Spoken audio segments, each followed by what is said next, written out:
I spent 40 years not looking. This morning I looked, and I'm not going to tell you the number.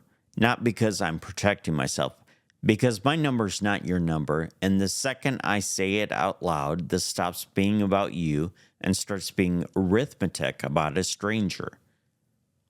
So here is all I will say about it. There is money there. It is nowhere near enough. And both of those were true yesterday when I still had not looked. Now, people assume a man does not look because he is lazy or because he is scared. I was not either one. I had a rule.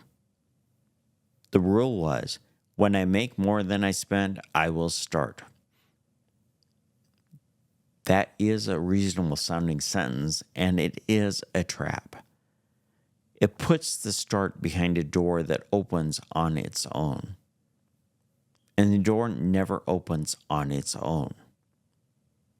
And as long as I did not look, the whole thing was still fixable by something that had not happened yet. A deal, a break, a year that finally went right. Not looking was not avoidance. Not looking was how I kept the big moment possible. I started my first business when I was 11 years old, hamsters and guinea pigs. I bred them and I sold them to pet stores. Actual pet stores, actual money, an 11-year-old kid. And this business got away from me. Too many, more than I could feed, more than I could clean, more than I could sell. My mother gave them away. Here's the part I want you to hear.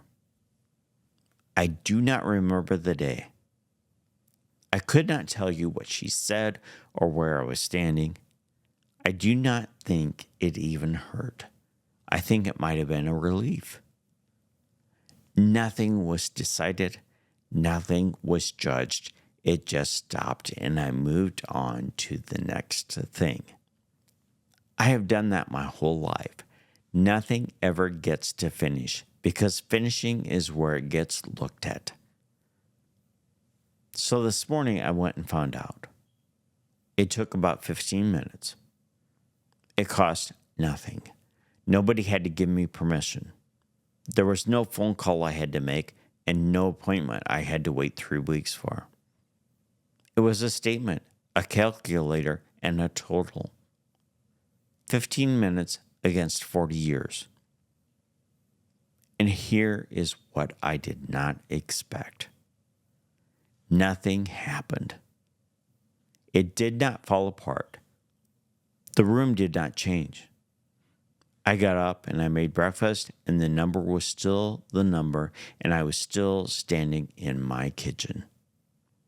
The thing I was avoiding was not the number, it was a piece of paper.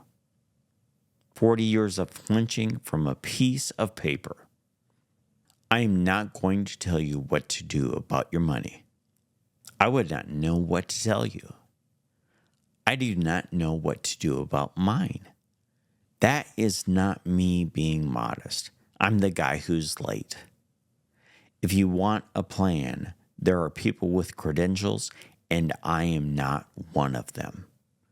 The only thing I have that they do not have is that I was on the other side of the looking this morning for the first time, and I can tell you what is over here. What is over here is a number I do not like and a morning that went on anyway. I turned 60 on March 1st. So here is what I'm doing out loud where you can hold me to it. Between now and that birthday, I'm going to do something about what I found this morning.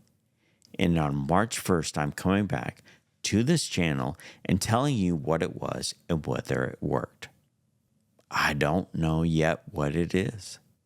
That is the honest part. But the date is real, and I just said it to strangers, so it is not mine to quietly let go of anymore. One day better.